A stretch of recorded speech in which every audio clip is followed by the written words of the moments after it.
Welcome to the urban jungle, the city of the future, or the food capital of Southeast Asia. Over my 4 days in Singapore, I'll be showing you around, giving you a rough pricing guide, and some of the top activities to do when you come and visit.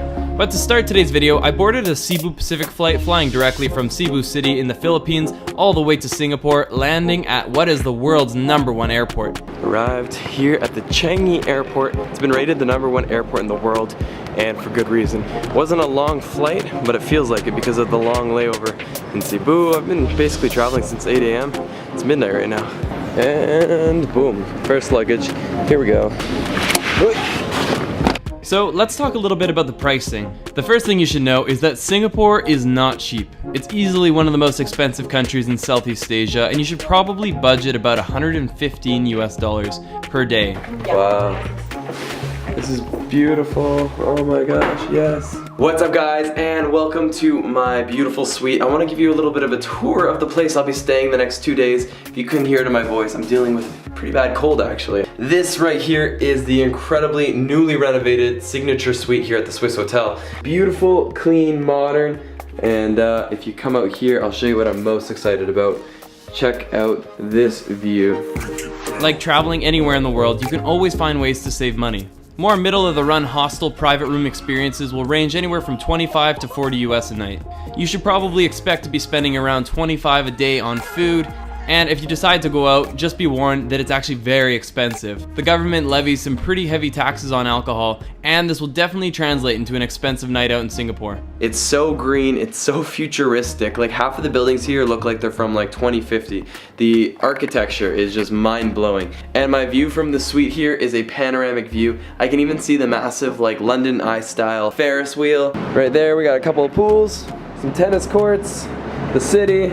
So right now I'm actually heading outside. I'm gonna catch the sunset here, and this is one of the must-see things if you come to Singapore. So let's go check it out. So right here is the beautiful and iconic waterfront area.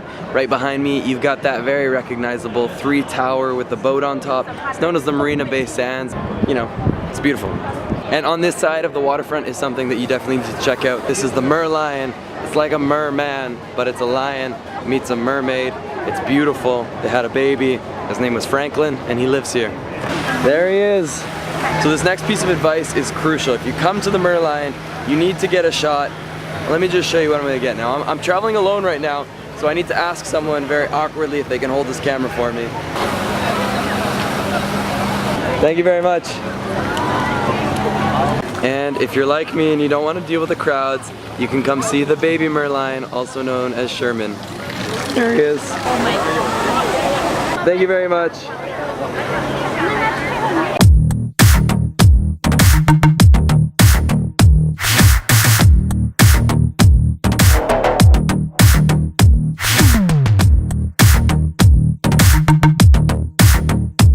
So guys, check this out. It's got a second life by night. The Ferris wheel, the mall, the entire downtown cityscape right behind moi ici.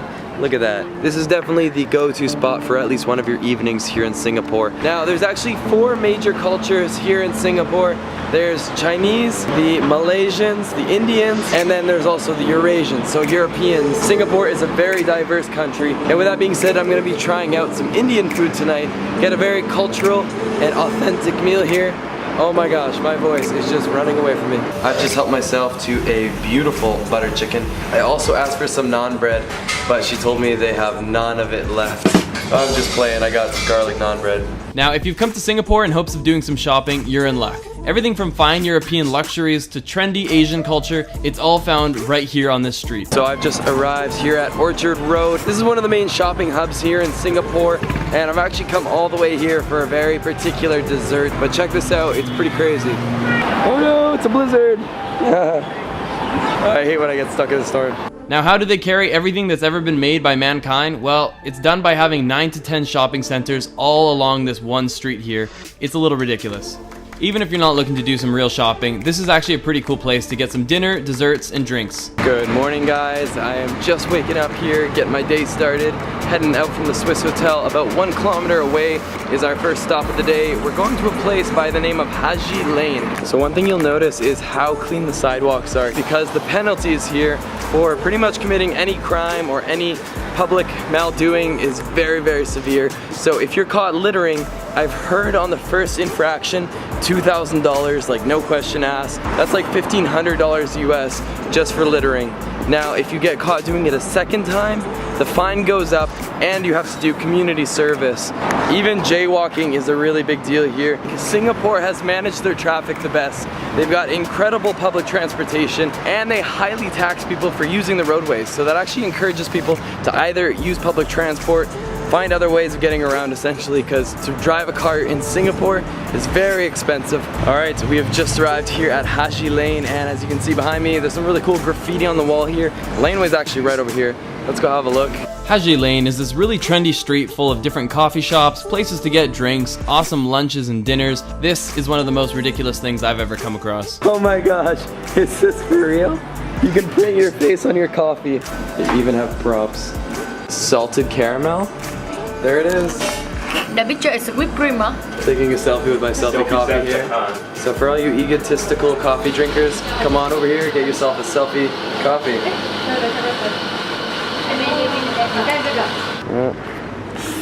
Darn, just dropped a lot of money to buy this car and it broke down.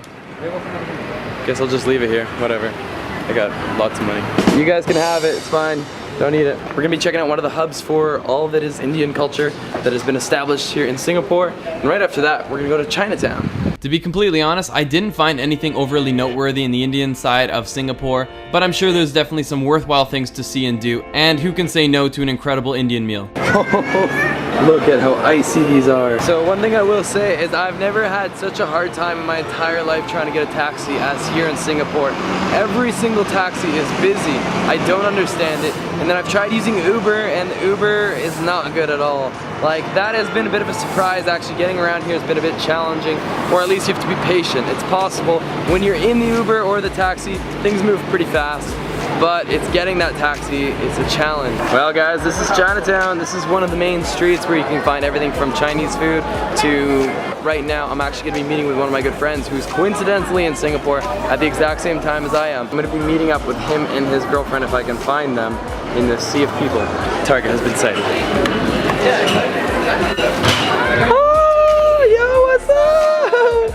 Dude. And let's just say the dumplings definitely lived up to expectations. I've always said if there was any friend of mine who had a vlog, it would be this guy. And Bram started a vlog, which is crazy. He's been traveling now for how long? 2 months, 2.5 maybe. And you got 4 left. World's my oyster at this point, guys. So right here, this is one of the temples that you can see in Chinatown. As you can see, it's Chinese. It smells good in here. Incense. Lavender.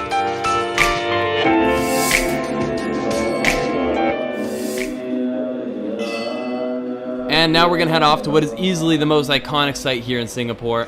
We're now going back to like where Marina Bay Sands is, because behind it is a giant metal garden where you can get some incredible views. I think the best time to go is like around sunset, so we gotta hurry up.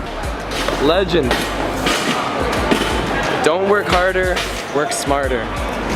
Yay! But apparently I didn't know how to use a GPS. Note to self, be more careful when putting in the location on Uber. We've taken the Uber to the wrong park. Okay, I found it.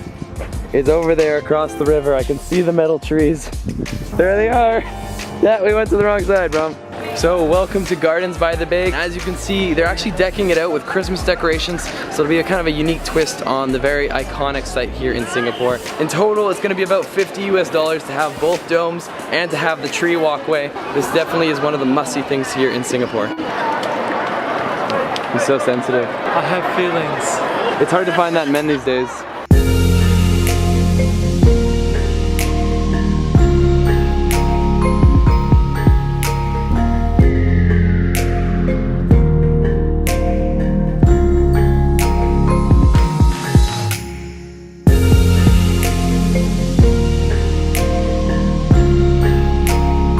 We We ended up paying for both domes, but to be honest, we rushed through the flower dome and I didn't really have much to say about it. It would have been just better to pay for the waterfall dome, which is known as Cloud Forest. Little cost-saving tip if you're on a budget. This like doesn't look real. It's like a yellow tipped leaf.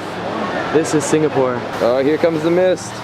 Right now we're on the 7th floor. This is Cloud Walk and we are right above the entire Cloud Temple, Kingdom, Dome, whatever you want to call it. I can see the Opera House, the Ferris wheel, and over here you get an incredible garden underneath a glass dome. It's so beautiful. I've never seen anything like this. And I'm third wheel here today.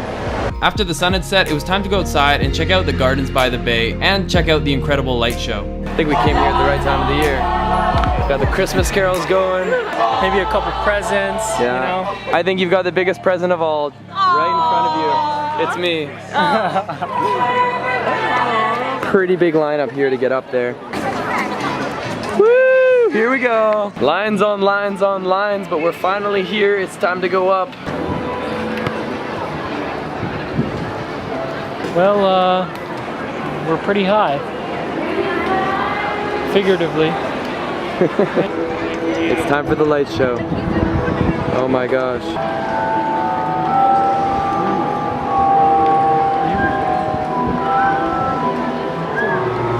So beautiful. Oh my gosh, this city is so pretty. See you tomorrow. Until next time. Okay, bye guys. If you're traveling Singapore with a bigger budget, I have to say, this is definitely one of the cities that has the finer things in life all in one place.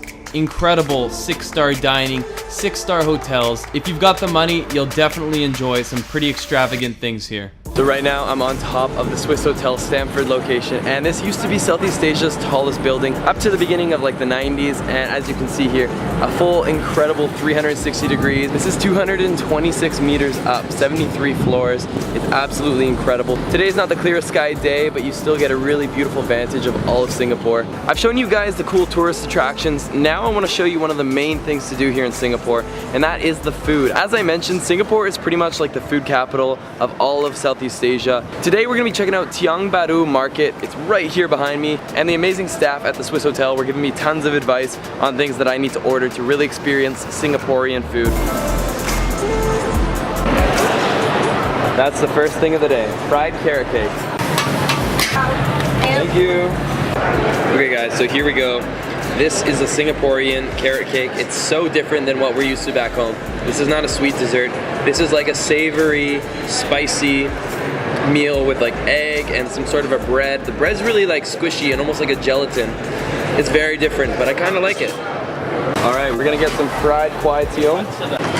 So I got myself a serving here for $2.50, and this here is like noodles with a bit of a dark sauce. Let's try it out. Really good.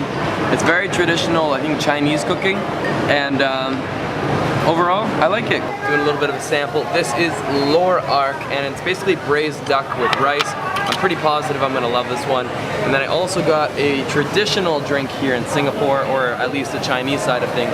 This here is sugarcane water. But I highly recommend, if you're coming to Singapore, push yourself to try those new things. With my final moments in Singapore, I went and checked out this place right here. So right now I'm at Clark Quay. From my understanding, these are essentially old warehouses that were converted into a really beautiful spot to come and get some food, some coffee. I guess today is the one day of the week that it's closed because there's nobody else here, but definitely a cool spot to come get some photos and hang out. It's very, very beautiful. So what are my final thoughts on Singapore? This is a beautiful city of the future. There's truly nothing like it in the world, and I highly recommend that anyone would take a couple days to come and see it. Everything here is efficient, orderly, and clean. It can be especially refreshing after spending several weeks in certain parts of Southeast Asia, where things like traffic and internet become a little more challenging. This is definitely a city that I see myself coming back to very soon.